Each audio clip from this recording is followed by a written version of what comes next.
Et pour nous donner davantage d'éclaircissements au sujet de nos découvertes et des plans pour Eid al-Fitr, nous avons le plaisir d'avoir en ligne Madame Manal Mourad, qui est guide touristique et égyptologue. Madame Manal Mourad, bonjour et bienvenue avec nous. Bonjour Mara, comment allez-vous? Ça va très bien. Je vais revenir, puisque vous êtes égyptologue et vous avez cette passion pour toutes ces découvertes. J'aimerais revenir sur les nouvelles découvertes de la ville de Sohag, notamment la tombe royale, et qui est aussi un atelier de poterie datant du XVIIe siècle avant Jésus-Christ, qui a été découvert à Sohag en Haute-Égypte par la mission archéologique égypto-américaine de l'université de Pennsylvanie. Alors, j'aimerais avoir quand même ce que vous avez à dire concernant cette découverte et son importance. Ben, vous savez, Mara, il y a beaucoup de découvertes maintenant tout au long de l'Égypte, dans tous les domaines. Et Sohag attire énormément, beaucoup de missions. On travaillait dans les alentours du temple d'Abydos il y a 2-3 ans pour la découverte d'extension du temple de Sa Majesté Ramsès II. Et voilà, une autre découverte nous éclaircit sur l'évolution de la tombe royale. Qu'est-ce que ça veut dire? C'est-à-dire, ça nous confirme que la tombe royale a subi beaucoup d'évolutions pour devenir une hypogée très profonde, comme on l'a vu dans la vallée des rois.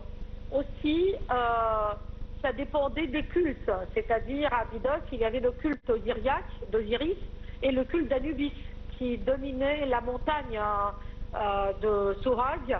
Et ce sont deux cultes funéraires très très ancrés depuis le début de l'histoire et même depuis les époques préhistoriques.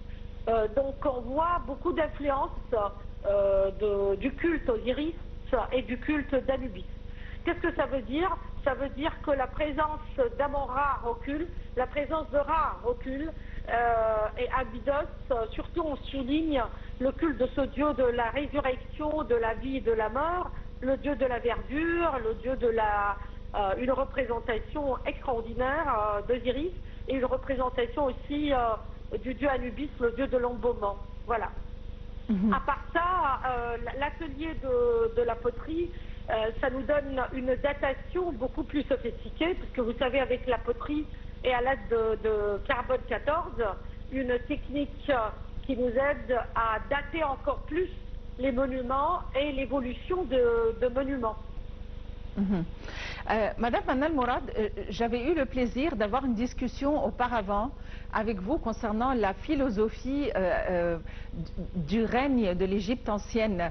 C'est-à-dire que ce n'était pas une philosophie expansionniste, mais c'était plutôt pour divulguer la culture, la science, le commerce. Et peut-être que l'armée était le point faible de l'Égypte ancienne.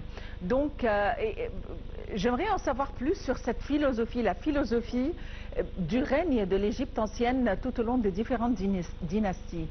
Oui, entendu.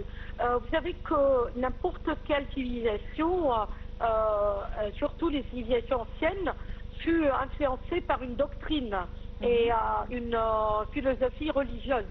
Donc le pharaon égyptien, le roi d'Égypte à l'Ancien Empire, et dans les époques lointaines, les premières époques, première et deuxième dynastie, et aussi tout l'Ancien Empire, était considéré comme le roi de la terre. Donc il n'éprouvait aucun besoin de faire des expéditions ni être en expansion, puisqu'il habite la terre, le tertre initial, c'est-à-dire le tertre même, c'est une représentation de Dieu sur terre. Il est Horus dans son aspect divin, avec des vocations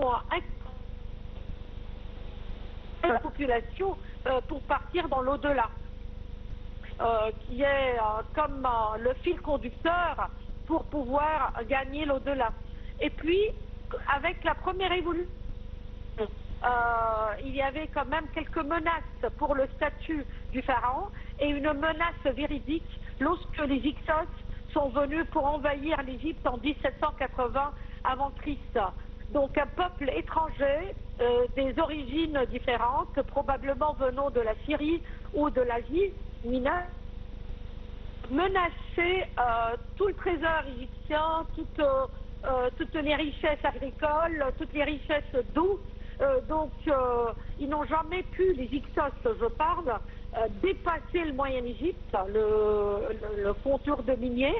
Donc, l'Égypte éprouvait un besoin fatal de transformer son pharaon avec d'autres vocations, de protéger les frontières, d'être lui-même un grand général d'armée, d'être lui-même à la tête de son armée et d'élaborer l'armée égyptienne. Et pour la première fois, les Égyptiens voyaient les chevaux qui n'étaient pas dans la nature égyptienne, la roue avec les rayons de roues, vous savez. Donc on connaissait les rondins, on connaissait d'autres genres de roues pleines, mais on ne connaissait pas ça au niveau militaire. Donc une explosion de connaissances devait aussi atteindre l'armée pour se défendre les frontières. Ça c'est un. Deux, si vous me permettez, oui, le pharaon et le roi d'Égypte étaient très élevés dans l'éducation.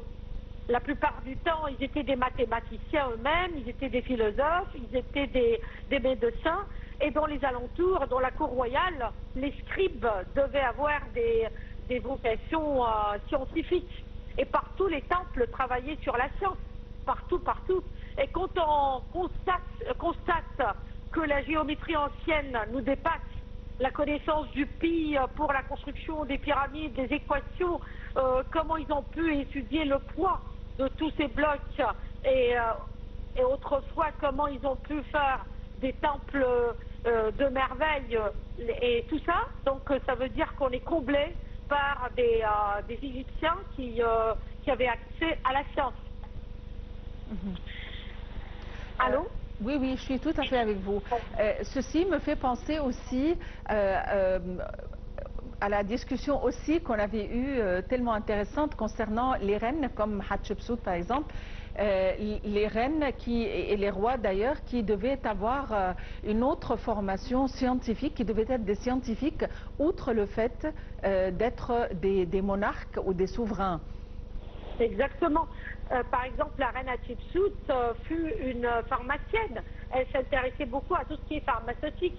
Et elle le prouvait par ses expéditions commerciales en allant vers les pays de Poudre, à la recherche de la myrrhe, à la recherche du henné, à la recherche de beaucoup de substances pour pouvoir élaborer ses laboratoires et tout ça. Tous les arbustes qu'elle a pu chercher dans tous les pays du sud, de la Somalie et le Yémen, pour ce sujet. Aussi, ses filles, à elle les a, comment dirais-je, elle les a données ou elle a demandé à Senmout une grande tête architecturale, un grand mathématicien, pour élever ses filles, surtout les trop rares, pour devenir une mathématicienne. Donc, c'était des vocations très très importantes de souligner la science à l'époque. Et c'est pas la seule.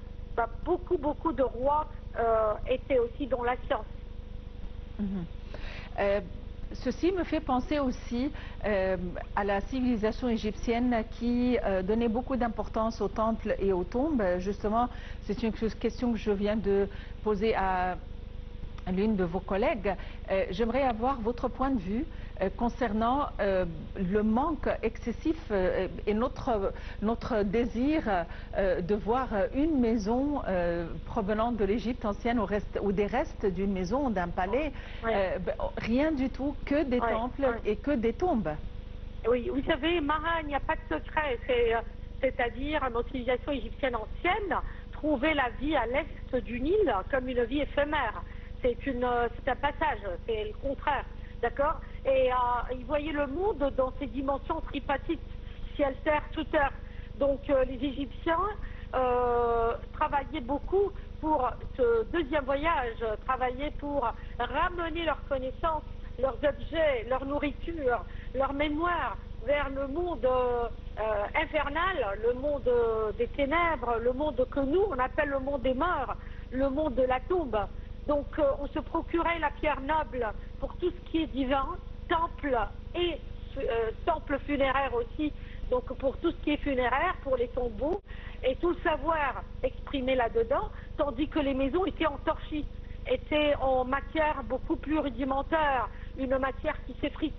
Peut-être les palais royaux étaient consolidés par des fondations de pierre ou par quelques blocs irréguliers de pierre, comme ce qui nous reste à côté de Médine et Tabou, comme le palais royal de Sa Majesté Ramsès III, comme les traces et les vestiges du palais de Néfertiti à Tel El Amarna. On a très peu de traces de palais royaux, traces, mais pas une construction.